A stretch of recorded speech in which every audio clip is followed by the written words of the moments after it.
I grew up as a kid who liked to keep my hands busy.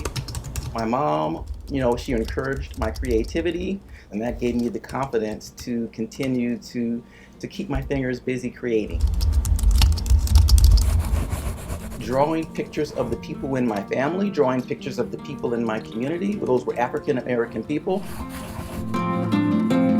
I was also inspired by my aunt. Her name is Eleanora E. Tate, and she also wrote books for young adult readers. One of her books was made into a movie, and it starred African American movie stars of the 1970s, and she spoke about the importance of her work and the importance of African Americans seeing themselves represented in books.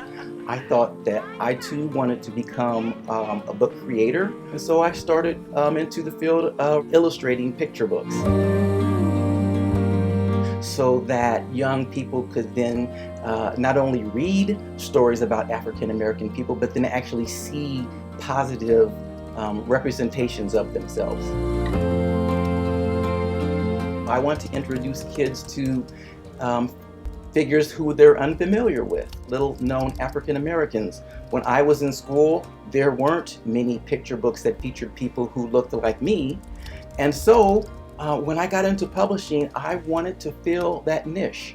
Many of my books deal with social justice issues, and I want my books to serve as examples of how people through the past have overcome these obstacles. George Moses Horton, who was an enslaved poet who taught himself how to read at a time when it was against the law to teach a black person how to read, never gave up, and learning to read and becoming literate put him on a path that he would never have dreamed of. I just think that it is so important that young people never give up on their dreams. I was a shy kid. If you would have told me way back when I was 8 years old that I would get in front of a group of 900 people and speak, I would have told you that you're crazy. Before the pandemic hit, I traveled all over the country speaking to elementary students. What is this? Flower, thank you so much. I appreciate it. I want that young kid who likes to doodle, or that young kid who has a vivid imagination and they like to tell stories, to realize that they can use those stories, they can use those doodles in a career.